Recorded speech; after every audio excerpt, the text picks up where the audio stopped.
Welcome back to another video feature of the Immersive Worlds Handbook. I would like to take you inside the Slovakia Pavilion today here at the 2015 World Expo in Milan.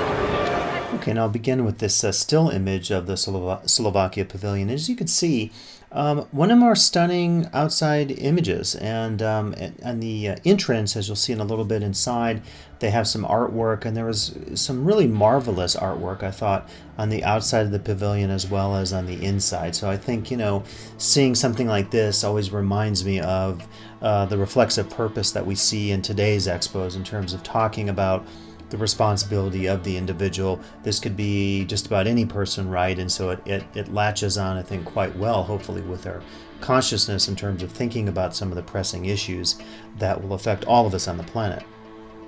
Okay, now we'll go inside the Expo Pavilion here of Slovakia, and I am trying to take photos. I think I'm trying to work with I had anywhere between 4 different cameras. Here we go. Okay, the camera's now finally focused. So we're walking in the entrance here of the Slovakia Pavilion, and you see some of the local geography, neighboring countries, and so forth. Again, a lot of cool artistic stuff here just at the entrance. Not a huge pavilion, but I have to say, square inch for square inch, one of the best in terms of really effectively using the space, the mixture of art, focus on a variety of issues. These video screens on the right, very cool in terms of talking about some new technological innovations. Just to the rear there, you're going to see Oculus glass stuff. I'll cover that at the end, which is the virtual reality stuff. QR codes, so you can again fully interact. A lot of the pavilions at the Expo had their own apps which you could download and get a fuller experience. But as you can see, they put a lot of effort into the design. We're seeing the Oculus glasses again, the virtual reality part of the exhibit. But what I want to show you is coming up here in a little bit in terms of leaving a literal mark or symbolic mark in the pavilion as I make my way through here. Excuse me. You see some of the skiers, famous Slovakian skiers. A little bit of focus here on food and also the issue of hunger. Most of the pavilions at the Expo had some reference to some social justice issue. I think it was really key, and you couldn't escape it in terms of the overall theme of the Expo. Again, you see QR codes just about everywhere, so encouraging people to use their smart devices as much as they wanted to. And I think you're getting a sense here. They're also using some mirroring here, so reflection of the self, which will become key in the next room, which is coming up here. And as you can, I think, gather here, it is a relatively small space, not one of the bigger pavilions compared to, say, Germany, United Arab Emirates, or China.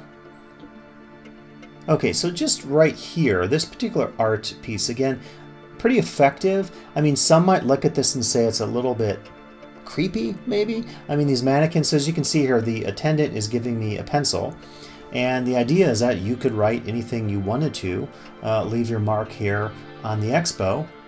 And they were only female mannequins, so we could ask some questions there about, what's the gendered construction of that. And what should I write? I should write immersion, because that's what I'm studying. So anyway, I wrote immersion on there, and you can see a lot of the other mannequins, these art pieces, had been fully covered in writing and so forth. But I found this to be particularly maybe the most aesthetic moment, I would say, of the entire Expo. A little bit unexpected. You could participate with the art. It was something that I thought was very unique for the Expo, because so much of what I encountered in other pavilions seemed to be really focused not on leaving your mark. Strangely enough, I'm handing the pencil off to another person and getting some additional video here. And as you can see, some of the mannequins quite creepy, right? Almost zombie-like in terms of all the shading that had been done. Almost like tattooing, I guess you could say, as well. I mean, just really innovative.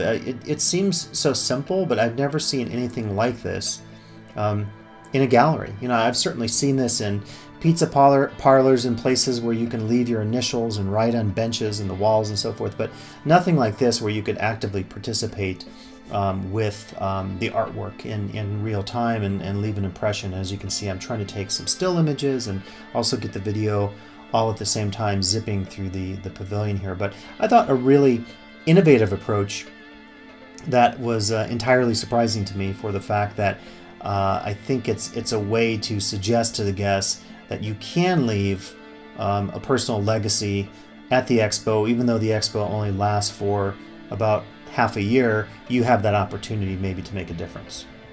Okay, and as you can see just outside there, you have the Oculus glasses, and I found this part frustrating just because I couldn't get my turn. You know, there wasn't a lot of queuing in a lot of the pavilions at the expo, and this was really frustrating. So finally I went up to one of the attendants and I said, hey, you know, is there a line or anything like that? And as you'll see in a second, I did get to try the glasses. So this became a theme. You're also going to see the Oculus glasses being used in the Italian regional pavilions and also quite extensively in the Big Italy pavilion. And one of my criticisms of this is that, yeah, it's kind of cool, and unfortunately I didn't have a way to capture the video inside, but just imagine, as you'll see me put on the Oculus glasses, 360 perspective here. You're moving your head around and you're seeing this landscape, basically this cityscape. And as cool as it is, I didn't feel that it added anything in terms of the story or the narrative being told in the pavilion. And that's my criticism with some of the immersive technology at the expo, is that it doesn't advance storytelling. It's kind of one of those, you know, cool moments that you have looking at something neat, but not actually contributing to the story being told at the pavilion.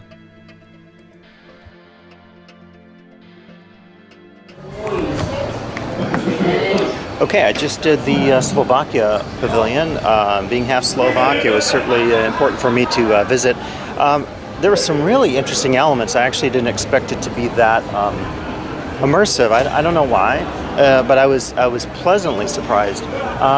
Two of the highlights at the very end, they have these Oculus virtual reality. Sorry, I have to snap another picture here on the fly.